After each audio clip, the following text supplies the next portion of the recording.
So I just thought I'd make a video about this vintage flip clock.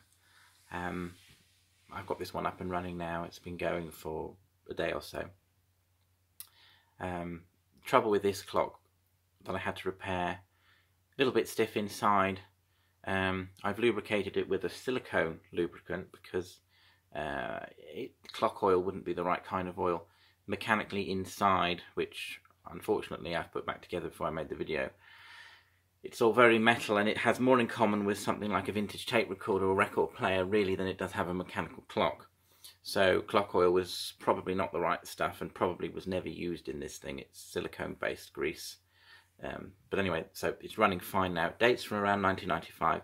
You used to see these in banks, post offices, and just major offices, I suppose. The thing that's different about this compared to the modern flip clocks you get is this is driven by impulses. So it takes two D-size batteries, and as you can see there's a flashing light here. This is every second. This is a quartz driven circuit here, and what happens is this pulses a motor which flicks the tile every 60 seconds. Modern flip clocks use a continuous running motor, albeit driven by a quartz mechanism, and the motor slowly pushes the tiles over to complete the revolution of an hour.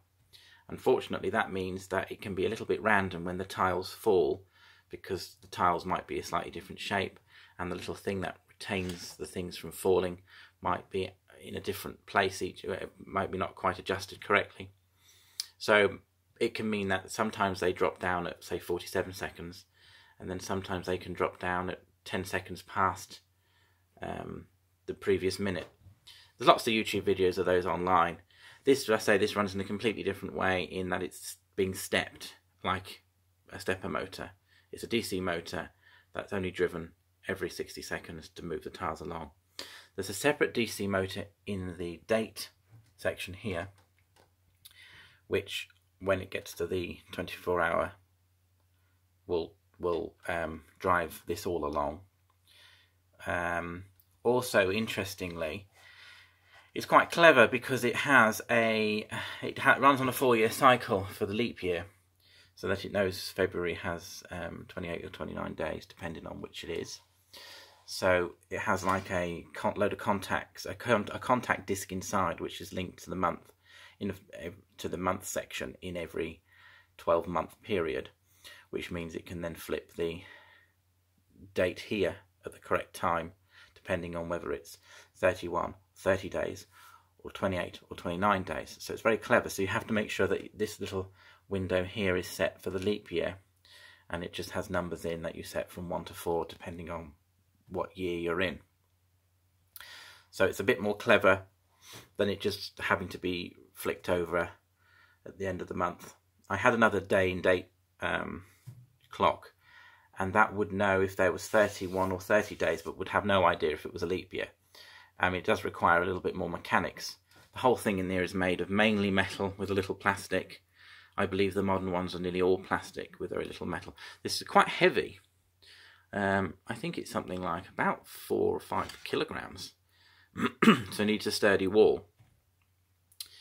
But the nice thing about it being impulsed with this circuit here is that it's surprisingly accurate. This has been running for well over 24 hours and has kept really good time. And if the quartz circuit inside is of any good quality, it should keep time relatively well through the whole 12-month period. This one was made by E.A Combs, which generally supply clocks and things, or clock timing systems, institutions like banks, post offices, which is where this will have originally come from. So it's been running over 24 hours, and I can show you how it's more accurate than a continuously motor-driven movement. I set it to the internet time on here, and as you'll see when it comes up, it'll flick almost bang on. There we go. So yeah, it's been doing that for the last day and a bit really. So yeah, I think it should be fairly accurate.